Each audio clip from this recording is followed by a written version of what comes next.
Good day, beautiful soul family, and welcome back to Miracles Beneath the Surface.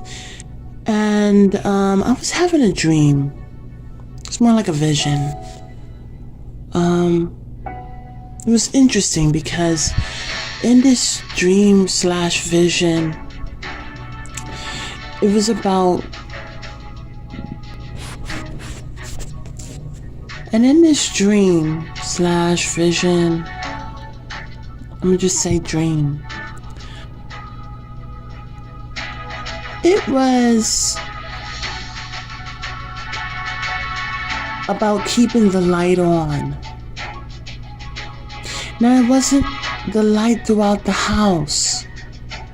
It was one light.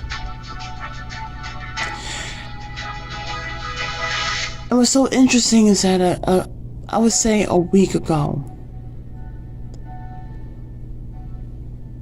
God was telling me this statement.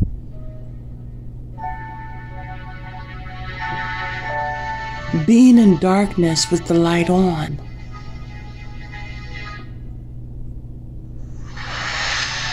And so there are different things that Jehovah God, Yahweh, Ahaya, would tell me. And I have to hold on to it because I know that there's going to be more. And so this is about keeping the light on. And there was also a scripture where it was talking about where Jesus was like, well, the disciples were talking with Jesus and they were going to go through a certain path. And the disciples said, we shouldn't go down that way because, quote unquote, there's going to be conflict. I shouldn't say quote unquote, but there would be conflict if they went down that path, down that direction. And Jesus said, isn't there 12 hours in a day? Also, what was stated is that of those that would be in darkness, and the movement of those that are in darkness. Now, it wasn't a darkness on the outside, but a darkness that was there on the inside. So I'm gleaning upon different aspects, drawing together different pieces. In this dream,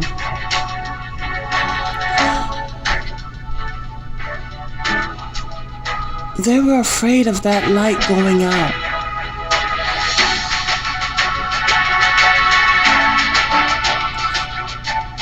But more and more that light was getting dimmer and dimmer.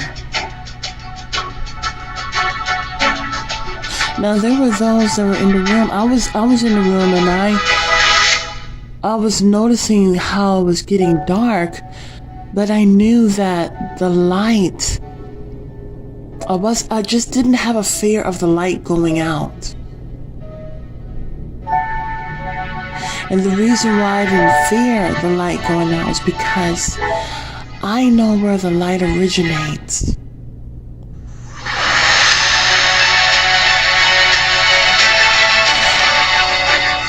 As I remember further in this dream, there were times that the light did go out, but it came back on, and that really made the people fear a little bit more about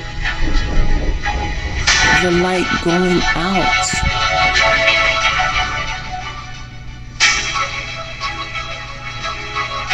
It was like there was appreciation for the light, but I knew the light comes from God, the Almighty.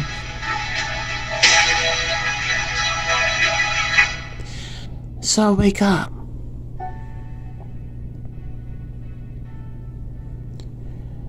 And then God's telling me, do a video about how to keep the light on in the midst of the darkness.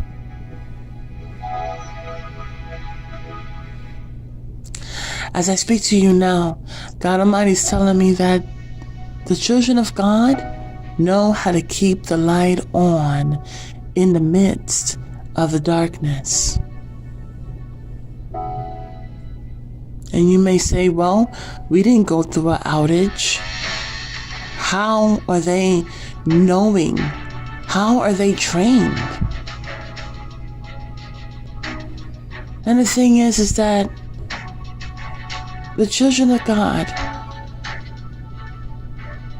they see differently than the world. They see what's going on spiritually. And they stay in tune with the Bible. They stay in tune with God.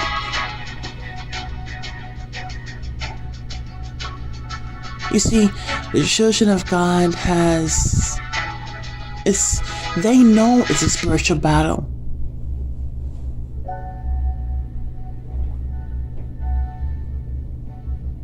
In their life, they have testimony. They can prove that God is ...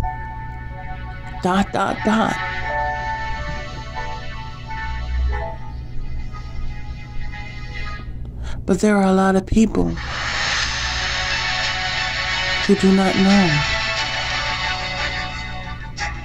So, how do the children of God understand how to be in the midst of the darkness? We didn't go through any outage, right? We didn't go through any global outage. So how could they possibly know? Well, dark times can be seen in so many different ways. A dark time can be a time where it seems like there is no one on your side. A dark time could be when you don't have necessary things, but you have the provisions from the Lord. You may not have extra.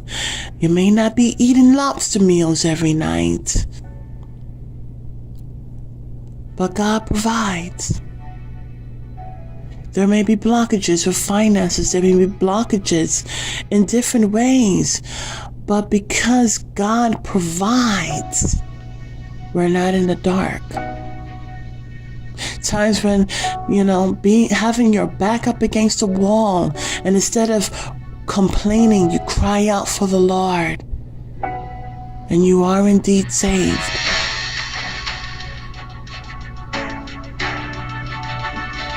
Times when it seems like it's easier to lie about something in order to have. But through and through, the children of God, in their individual walk, they're following after the Lord. No one's perfect. But the truth is, when no one is watching, they're the ones on their knees praying. They're the ones asking for guidance. They're the ones seeking for righteousness. See, in the midst of darkness, where things are not going right, it seems so confusing, when you seem like you're on your own, and we cry out for the Lord, we are enlightened. When we pray, and we praise, and we walk by faith and not by sight, it's because we have our eyes focused on the Lord. And so in the midst of darkness, in more ways than one, we are not in the dark. There are those who will try to buy oil to keep that light on. But the children of God will not fret.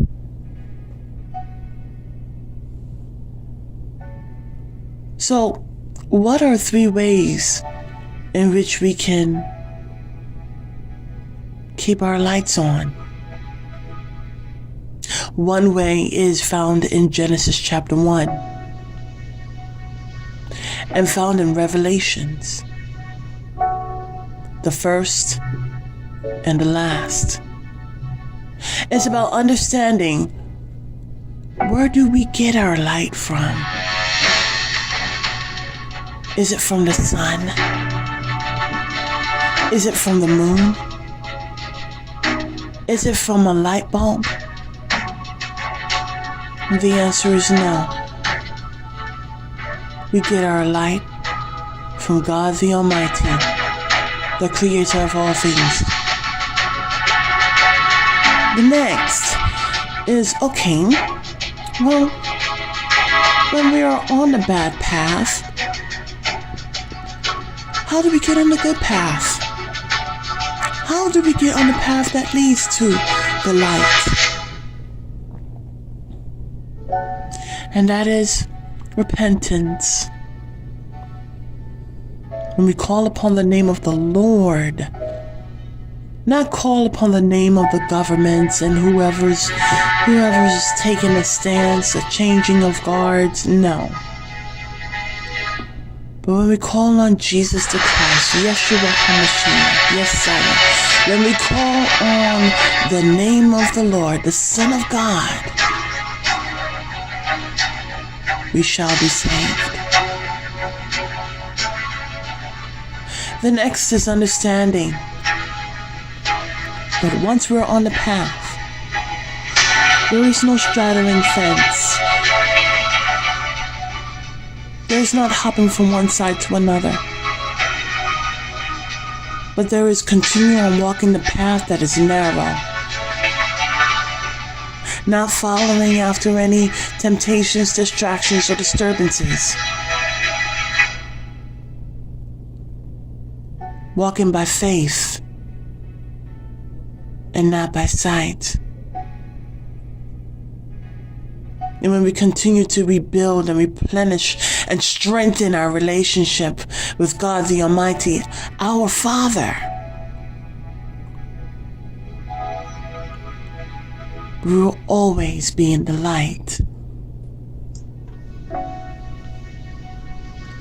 And these are 3 ways to keep our light on in the midst of the dark, no matter what. Have a beautiful and wonderful day. God bless.